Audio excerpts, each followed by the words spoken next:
carpet bombing, conspiracy, and total war. You wouldn't typically associate these things with Minecraft, but welcome to the Raging Wizards. We do that here. Hello everyone, I'm the disembodied voice of Isaiah, and today I'm going to tell you the story of how suspicion amongst a few players erupted into a massive multi-server spanning conflict that changed the course of not just one old Minecraft world, but the future of this YouTube channel. Before we begin the history lesson, if you'd like to join the Raging Wizards official faction world, Throne World, and be featured in future videos, be sure to join our Discord server. Links to both are in the description down below. From late 2014 to early 2015-ish, the Raging Wizards operated two faction-based Minecraft worlds. One was named Throne World and the other was simply referred to as Diamondcraft. In order to understand the multi-server war that consumed these two ancient Minecraft worlds, we'll cover Diamondcraft first. Skipperdog65, Whoa, that's me. settled in the Southern Valley at the end of the Minecraft Golden Era, a time defined by the adventures of the Yogscast, Stampy Longnose, and Dan TDM. There, he met with viewer mammal 56, hereafter referred to as Jonathan, and the two formed a faction called the Raging Wizards. Like the previously mentioned YouTubers, Skipper wanted to start a Minecraft channel as well, and the two planned on hosting it together. For the next couple of weeks, they would film themselves building a massive diamond tower. After a few weeks of construction, other players were attracted to the world and a small city sprang up around the tower. Who knew that these new arrivals would change everything?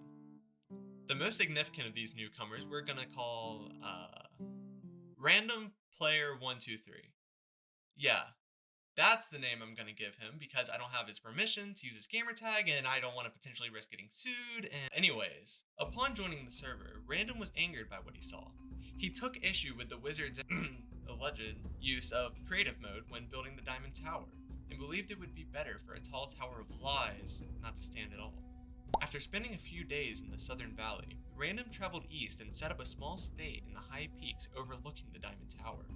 Now, this seemed pretty suspicious to the Raging Wizards below. Not only was he hidden by the mountains, but being so high up would give Random a massive advantage in the event of a war. For the moment, however, peace was maintained in the world.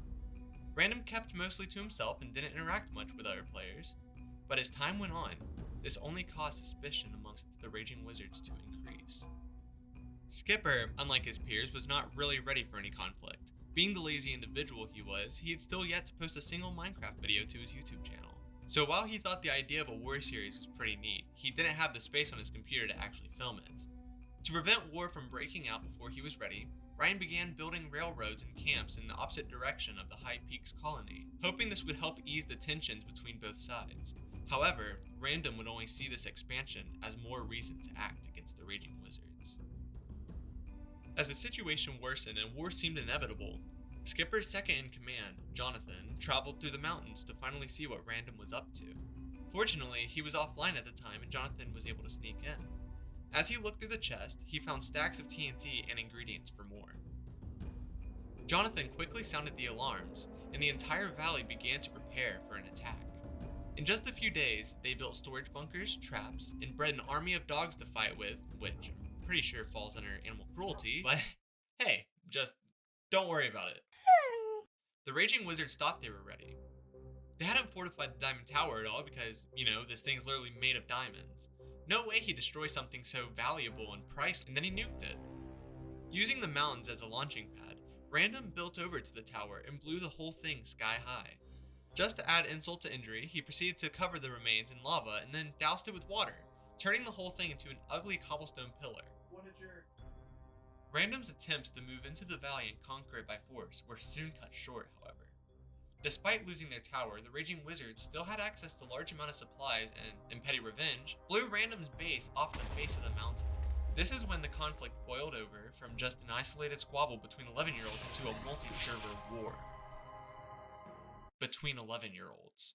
Instead of allowing Random to surrender after having pushed him out of his own land, the Raging Wizards logged on to the previously mentioned Second World to wreak havoc on Random's remaining territory. On this server, Random's territory encompassed the large peninsula at the center of the world map and was a key exporter of wheat and gold. Had the Raging Wizards been too slow, Random might have even rallied support from neighboring countries to counterstrike. Ultimately, Random knew his odds of victory were far better here than they had been at the Battle of the Diamond Tower. However, by the time he had logged on, he was far too late to move against the wizard's home territory or to request aid from allies. On its way was a small fleet of little... On its way was a small fleet... It was a small fleet of little bitty pre-1.8 boats. On its way was a small fleet of little bitty pre-1.8 boats carrying all the supplies needed to destroy Random's base. Despite this bit of bad news, Random was ready. He built the largest ship on the server next to his base in case anyone invaded from the ocean, as the wizards were trying to do. See, there are two types of boats in Minecraft. One you build, and one that you can craft. Buildable ships, since they can't be moved, are instead used as forward operating bases, meaning that they can be used defensively as a secondary fort to launch attacks on anyone coming to ransack your base. They can also be used offensively, being built near someone else's base and used to rain ungodly amounts of fire or arrows upon them. Fun stuff. Random was employing the defensive strategy, only he had an ace up his sleeve, a brand new weapon. Instead of arrow launchers, he had mounted an experimental TNT cannon on top of his large flagship. If the cannon worked, he would be able to knock out multiple ships with just a few shots, and the two raging wizards would be trapped inside the harbor. And so, as the invasion fleet came through the river and into the open water, he began to open fire. This, however, is where he lost the battle. See, the obsidian cannon was still in its experimental phase. Once fired, it had to be manually reloaded and adjusted, and even after that, it was wildly inaccurate when used against small, nimble rafts.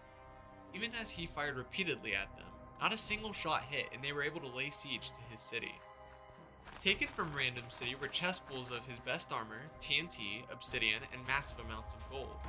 With so much material wealth ripped from his empire, Random left the world in defeat, resulting in the Raging Wizards taking its place as one of the dominant factions of the server.